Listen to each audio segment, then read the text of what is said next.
Trabalhando cercado apenas pelo som do mar e do vento, por um instante você esquece a pressa do escritório, que está em terra firme, e não tem aquele colega chato, não tem o trânsito para chegar no lugar. O trânsito é uma das piores partes. Aí eu pergunto para mim mesmo, o que significa de fato uma vida profissional, uma carreira a bordo de um veleiro? Trocar a sala de reunião por um casco balançando nas ondas, parece até um sonho, mas qual é a realidade por trás dessa escolha? E nesse episódio eu convido você a navegar comigo por reflexões e experiências, e eu vou tentar contar aqui com sinceridade todas as vantagens e desafios, novas perspectivas que eu descobri ao viver trabalhando no mar durante já mais de uma década, antes de virar moda na pandemia. Mas eu acho que é uma moda boa. Além do fato que eu entrevistei aqui mais de 200 pessoas que resolveram morar em veleiros, a maioria deles trabalhando. Primeiro eu quero dizer que eu vou falar aqui a minha verdade. Há outras. As pessoas confundem muito o significado de verdade. E a verdade não é necessariamente o que é, pelo menos não sempre. O nome disso é realidade. Mas a realidade é complexa demais para a gente entender. Ela engloba todas as nuances, todas as exceções de milhares de casos pelo mundo. Trabalhos diferentes, pessoas diferentes, clientes diferentes e chefes diferentes. Engloba todos os átomos, do dedo do cliente até a embalagem do produto final. E a mente humana não é capaz de entender essa janela de contexto enorme aí. Ela não consegue entender a realidade. O máximo que a gente consegue lidar é com uma verdade, que é um retrato da realidade. É um discurso, um texto, uma imagem, um sinal de um sensor. Nunca a imagem completa. E quanto mais ângulos da realidade você tem, mais verdades você tem. E mais você conhece sobre essa realidade. Mais você tem a chance de entender um pouco mais dela. Então, nesse espírito aí, a gente pode continuar. Vantagens e benefícios de viver e trabalhar a bordo. O que a maioria procura trabalhando a bordo de um veleiro é a liberdade e a mobilidade geográfica. Porque no veleiro, o meu escritório é o mundo. É poético, mas mais ou menos assim, porque também você nem sempre tem disponibilidade de ir para um lugar para o outro a hora que você quer. Mas é fato que cada manhã você pode me encontrar ancorado em um porto diferente, explorando ilhas, cidades costeiras, e essa mobilidade de lugares isolados para lugares que tem estrutura também é muito legal.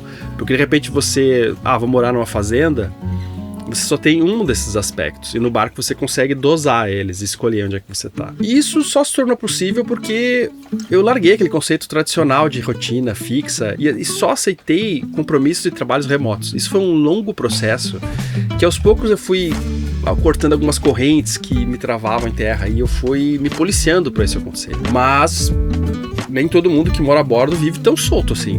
Muita gente que eu entrevistei mora em uma marina ou, sei lá, em uma ancoragem única, fixa, e sai de vez em quando. E para eles, nesse ponto, não é tão diferente de quem mora em terra, que é bom e é ruim, né? Dá para ter um trabalho presencial fixo assim também. Eu já conheci médicos que davam plantão num hospital e moravam a bordo. Mas nesses vídeos aqui eu vou falar de quem é mais nômade mesmo, porque até assim, as pessoas que moram com o barco numa marina, num lugar fixo, cara, não muda muito, ela pode ter qualquer trabalho, na real. Viver no mar é estar em contato constante com o ciclo natural das coisas. Com o nascer e o pôr do sol, ter um horizonte limpo, sem prédios e muitas vezes sem morros. Quando tem montanha e morro é legal também, mas geralmente eu quero dizer assim, a gente consegue ver longe. Às vezes você vê uma tempestade que tá assim a centenas de quilômetros e não tem nada interrompendo sua visão dela. Às vezes parece até que vai chegar, mas na verdade tá bem longe. Contato com o vento que sopra no rosto, o barulho da água no casco e tá cercado pela natureza traz benefícios comprovados para a saúde, inclusive. Estudos apontam que contato frequente com ambientes naturais reduz pressão arterial e nível de cortisol, que é o hormônio do estresse, além de diminuir sintomas de ansiedade, depressão. Ficar fechado em uma caixa de concreto, por mais linda que seja, não é ideal, você sabe disso. Então, existe sim benefícios bem reais e palpáveis de viver assim. Mas esse casamento, essa exposição com a natureza, tem também um lado complicado. Quando chega uma tempestade, por exemplo, pode ser difícil você sair para o barco para um compromisso. Não é impossível, mas você tem que ter uma roupa boa, você depende da tempestade, óbvio, né? Até atender uma reunião ou até mesmo se concentrar na tela do computador enquanto o barco balança pra caramba, não é fácil, cara. Depende, claro, eu já me acostumei bastante e tô bem calejado com esse tipo de balanço. Mas no mínimo é um pouco mais difícil e às vezes você tem que fazer alguma coisa a respeito com o barco, né? Então é raro, não é muito comum, mas pode acontecer de você ter uma reunião e naquele instante vir uma tempestade. Mas também podia acontecer alguma coisa no trânsito, podia acontecer tempestades acontecem na cidade também. É diferente, eu acho que é mais frequente que morar em uma casa, sem dúvida, mas também é uma coisa que poderia acontecer em terra. Pode ser difícil também no início focar com tantas coisas acontecendo, tipo peixe pulando, o golfinho passa, e aí um pássaro incrível pousa no seu barco, aí tem um outro lá que é um guaraca, vermelho, lindo. Também são experiências lindas da vida e que são muito importantes e que podem fazer você diminuir o estresse, tem dois lados, né? E é algo para se pensar, mas com o tempo ela se torna um dia a dia e a sua capacidade de se concentrar volta ao normal. O que também é ruim porque você perde um pouco do encantamento. Às vezes passa um golfinho e você fala, é a quarta vez a semana. Mas no início pode dificultar um pouco a concentração, é verdade. Com o tempo as coisas se equilibram, eu acho que hoje eu consigo separar as coisas, só se acontecer algo muito extraordinário, mas de fato às vezes acontece e eu nem vejo, porque eu tô aqui trabalhando no computador e perco isso, o que é uma coisa ruim na real. Mas se a gente for comparar o trabalho na cidade e em terra, eu diria que é um problema no início, mas depois não é mais. Outra coisa é sobre o minimalismo e a simplicidade. Em um veleiro não há espaço para você acumular coisas. Isso tem um lado ruim, porque é muito difícil ter um estoque. Não, depende, sei lá qual é o teu estoque, mas é mais difícil que em terra, provavelmente. Por exemplo, se você precisa de muitos equipamentos para realizar seu trabalho. Por exemplo, a Ana fazia artesanatos e tá sempre em uma luta para decidir o que manter dentro do barco. É bastante volumoso, né, esses objetos. Essas ferramentas são volumosas. Então, algumas coisas rolam bem, como costura, rola razoavelmente bem. A cerâmica foi um ponto muito difícil. Não deu, principalmente por causa do forno de cerâmica, que beira o impossível, assim, porque tem que chegar a 900 graus e tal. Mas tudo é uma questão de se adaptar, inclusive nessa adaptação, no meu caso, com a produção de vídeos, poxa, eu vinha de uma história de produtora, com equipamentos caros, grandes, e eu descobri que era possível fazer muito mais com menos, se você se adaptar e otimizar os recursos e a forma que você trabalha. No final, cara, essa foi uma habilidade boa, porque era uma tendência que já estava acontecendo na produção de vídeo, ou pelo menos, ou até eu acho que eu adiantei, me precipitei um pouco com isso, e saí de uma história de produção de vídeo sob demanda que estava diminuindo muito, e muita gente estava partindo para a criação de conteúdo, e eu fiz isso antes um pouco, não sei se antes, mas antes da maioria tentar mudar. Então, assim, foi uma limitação que no meu caso foi bom. De um ponto de vista pessoal e da paixão que eu tenho pelo mar, foi muito bom, foi excelente, mas do ponto de vista puramente profissional, no final foi também, mas poderia não ser. E no final eu sinto que hoje eu tenho uma habilidade que é muito mais valorizada do que eu tinha antes. Já que a produção de vídeo, como eu falei, já vinha se preparando para essa simplificação e fazer mais com menos em menos tempo. A limitação de espaço é algo ruim, óbvio, mas isso não quer dizer que não se possa tirar coisas boas dessa limitação também. Na maioria dos casos, não sei se é a maioria, mas em uma boa parte dos casos não é uma barreira intransponível. Com o tempo eu notei que eu perdi um tempo enorme mantendo, limpando e organizando coisas que eu tinha, e que com menos eu me tornei muito mais livre para fazer outras coisas que me ensinavam mais ou que me davam mais prazer também. E no final que trouxeram mais resultado, porque se tu pensar assim, a produtora ela gerava mais faturamento, assim, mas eu gostava pra caramba também, e tinha longos prazos sem trabalho, não sei, no final o que eu saí da produtora? Com nada, assim, gastei a maior parte do equipamento. Poderia ser diferente, há produtoras muito mais bem-sucedidas do que a minha foi financeiramente. Mas fazer essa migração foi muito legal, eu trouxe aprendizados para além do que um simples raciocínio, assim, de quanto dinheiro entrou menos mesmo, mas assim, gastei muito menos também, ou então, sei lá, me adaptar a uma realidade diferente que acontecia. E eu tive sorte do timing disso também, fazer hora, fiz no momento certo, né? Talvez outras pessoas tenham feito isso no passado e não tava no momento certo, ainda não tinha o Kairos, o tempo da oportunidade pronto ali, né, pra acontecer. E eu acho que a leveza de ter pouco pode trazer clareza de espírito e foco no que realmente importa. Uma outra coisa interessante que pouca gente fala é que é uma certa comunidade náutica global. E é surpreendente porque a bordo de um veleiro quase nunca você tá 100% sozinho. Pelo menos não ancorado. Tudo bem, quando você tá no mar, assim, você tá mais sozinho, assim, fisicamente. Apesar de que sempre tem muita gente olhando pra você, cuidando, sabendo onde você tá, né? Pelo menos essa é a minha experiência. Durante uma viagem, há esse isolamento. E se você quiser ficar bem isolado, realmente, é bem possível em alguns lugares, é maravilhoso. Onde existem ancoragens naturais, como o caso aqui de Aracaju, eu tô, né? Mas em marinas, em clubes, em ancoragens famosas, há uma comunidade de velejadores muito calorosa, muito coletiva, e é fácil de fazer amizades, cara. Sempre tem alguém fazendo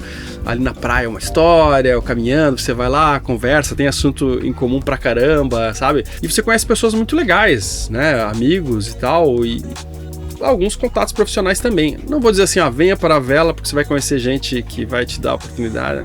Não, mas você vai ter amigos pra vida e que vão além do trabalho, assim, que são pessoas muito legais de se conhecer. Toda marina se torna uma pequena vila cosmopolita porque você conhece gente da Espanha, da Argentina, da Nova Zelândia e que logo viram amigos. Há também uma solidariedade assim, natural das pessoas do mar. Há uma tradição gigante de quando tem um barco em apuro, você tem que ajudar. Trocar informações sobre qual os lugares mais seguros, as enseadas mais bonitas. É completamente falsa a ideia de que quem mora em um veleiro vira eremita. Só se procurar por isso. Se quiser mesmo se esconder, é possível. Mas dá pra ter essa vida cosmopolita e tal, e pequenas bolhas, pequenos momentos em que você se isola aqui, é maravilhoso, eu adoro. E você nem precisa se esforçar muito, é o jeito que isso acontece. Desenvolvimento de habilidades e autossuficiência. Ao longo dos anos morando em veleiro, eu sinto que eu temperei minha alma com um pouquinho de engenheiro, marinheiro, padeiro, meteorologista e eletricista. É uma autossuficiência que é muito difícil de se ter em terra. Talvez quem mora mais isolado, assim, acho que também rola. Nada te impede, mas o mundo na volta ali não valoriza muito isso. E num barco, sim. O próprio veleiro pode ser um lar mais autossuficiente do que um apartamento. Além de que essa habilidade, que pode ou não ser útil no seu trabalho, a autossuficiência tem uma outra grande vantagem, cara, que eu não desconsideraria.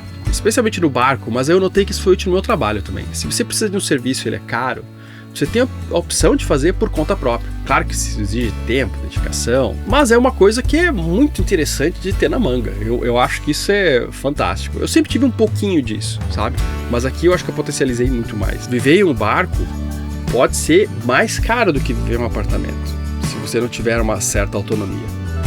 Mas tendo ela, pode ser muito mais barato. Já teve alguns momentos que eu e a Ana aqui, a gente tava com o cartão de crédito lá em cima, porque a gente tava numa cidade muito legal, em Vitória, e comendo fora direto, e não sei o que lá. E aí, quando tava assim, a gente resolveu ir pra um lugar bem isolado, e a gente foi pra Brolhos. Ficou 22 dias lá, e a gente não gastou praticamente nada, né? Nem tinha onde gastar, na verdade. E a vida não foi mais triste por causa disso. Cara, a gente tava num lugar maravilhoso, e fiz coisas que me deixam feliz até hoje só de lembrar.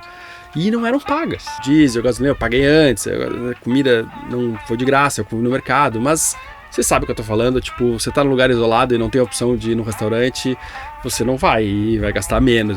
É fato, a gente gastou muito menos aquele mês. Então, viver a bordo dá essa opção de se desconectar dos custos, às vezes. Você pode fazer em terra, mas ficar, 22 dias fechado num apartamento é muito ruim. Mas em Abrolhos, no barco, não. Eu saía pra nadar, né? Lá não pode descer em terra, só em algumas visitas junto com o pessoal da ilha, né, que trabalha lá, e o que a gente fez também foi maravilhoso. Mas eu saía pra nadar, mergulhava todos os dias e via o pôr do sol e do deck, foi maravilhoso, cara. Não foi triste, foi muito bom. E ao mesmo tempo eu tava fazendo a economia que eu precisava. Esse isolamento não foi do trabalho ou ficar sem comunicação. Eu tinha Starlink aqui e eu tava trabalhando todo esse tempo. Foi mais uma desconexão das tentações de terra mesmo, assim, aquelas que te fazem gastar. E sobre os custos, né, de morar no barco e tal. No papel, abandonar o aluguel e os gastos urbanos pode parecer uma grande economia. E de fato, por exemplo, eu não pago condomínio, IPTU, nem transporte público, né? Quanto a IPTU, né, tá vindo IPVA para barco aí, provavelmente vai acontecer, né? Vamos botar isso no cálculo também. Porém, o veleiro demanda manutenção, que geralmente, se você não mora em uma marina, é bem baixo, porque só o custo da marina, né, para esse barco aqui dá uns R$2.000 por mês, dependendo do lugar. Pode ser mais, menos, alguns lugares 1.000, outros 3.000. No primeiro momento, sim, tem um custo mais baixo, mas tem horas em que você precisa fazer uma reforma. Às vezes ela vem programada, que nem eu fiz, às vezes ela vem sem avisar, cai um mastro num acidente, ou como aconteceu com o Jack Angelita agora, que teve a poita da marina, estourou e eles bateram no outro barco e eles não estavam no barco, né? Não tinham como fazer nada. Pô, aí tem um custo inesperado, realmente. Então existem custos que às vezes vêm sem avisar e é bom você estar preparado, ter uma folga, um dinheiro guardado.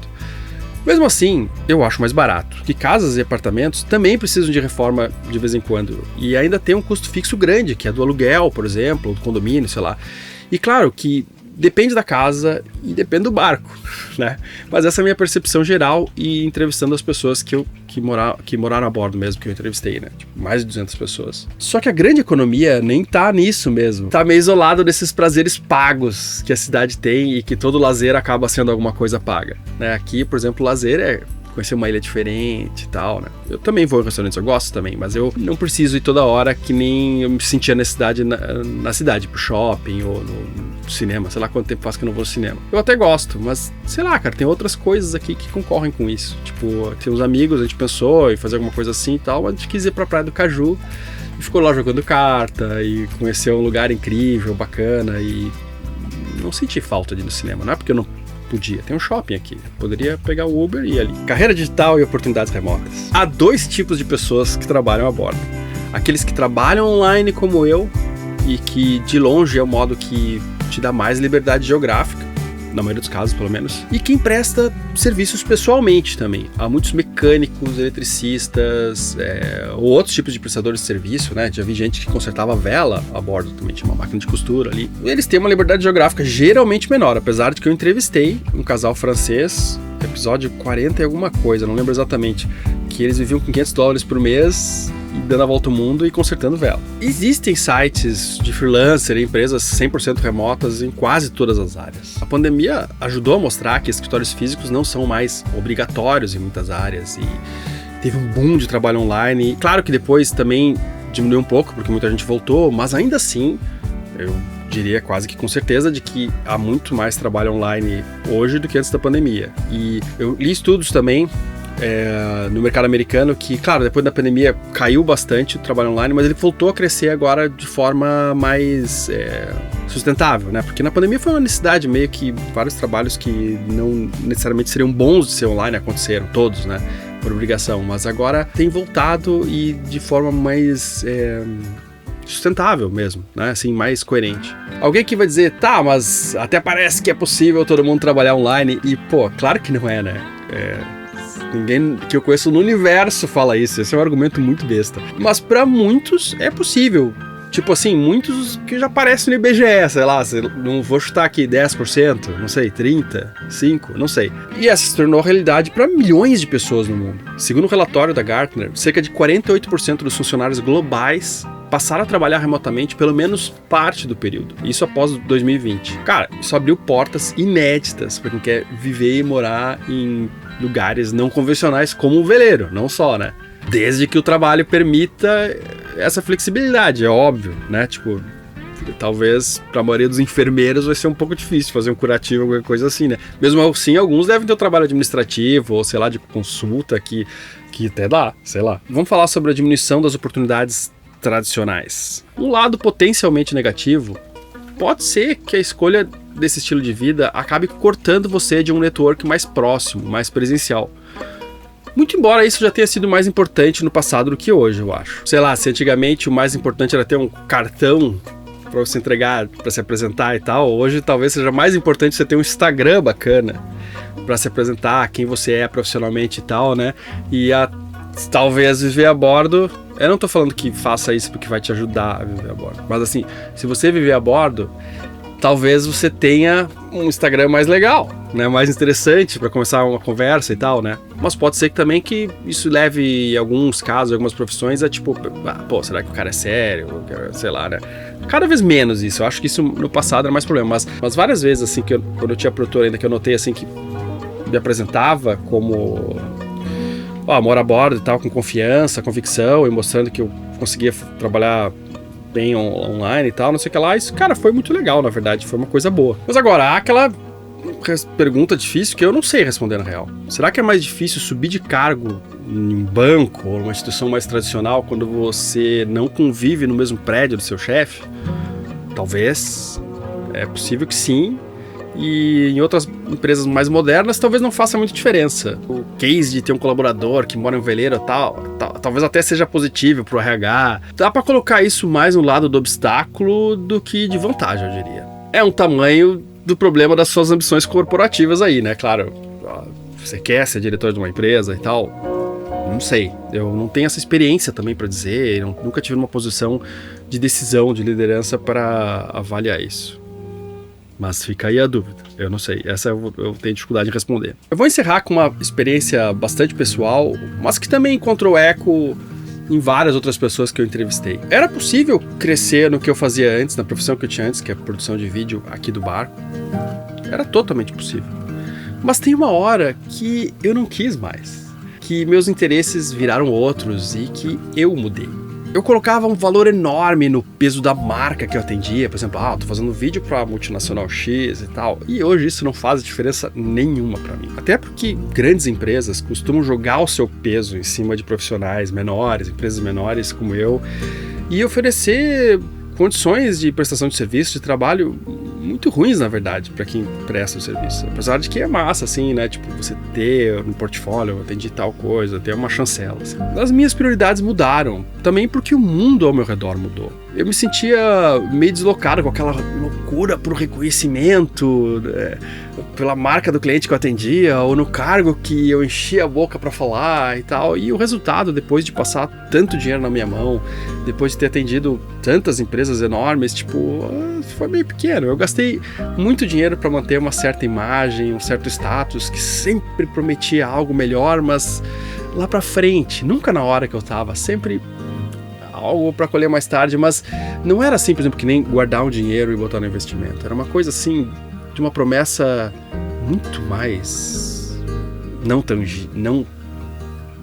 ali presente, sabe? Assim, não tão garantido. E a vida no mar transformou o meu entendimento do que eu queria. Parecia que a minha carreira antes era movida por eros, né? O desejo, um amor apaixonado pelo futuro, e um amor platônico, né, pelo sucesso, impulsivo, cheio de desejos de conquista e tal, mas que era platônico. E aqui eu aprendi a cultivar a filia, o amor, a amizade, sereno e companheiro, sabe? Pelo meu trabalho. É um amor baseado em respeito mútuo e profundo com quem eu contrato, né, eventualmente, para fazer edição e tal, e com quem patrocina o canal também, que seria o meu cliente. E as pessoas também que apoiam o meu canal, e eu acho que é muito mais equilíbrio aí do que eu fazia antes. Não é especificamente isso uma coisa de viver a bordo, óbvio que não, dá pra ter isso em qualquer lugar, mas é uma coisa que viver a bordo me ensinou, me transformou, e eu saí um pouco dessa correria. Eu não senti assim que eu passei a vida tentando ser rico e tal, e queria dinheiro, e quando eu sentei assim, não, vou fazer um trabalho bem feito que as pessoas gostem e vou ver como eu consigo viver disso.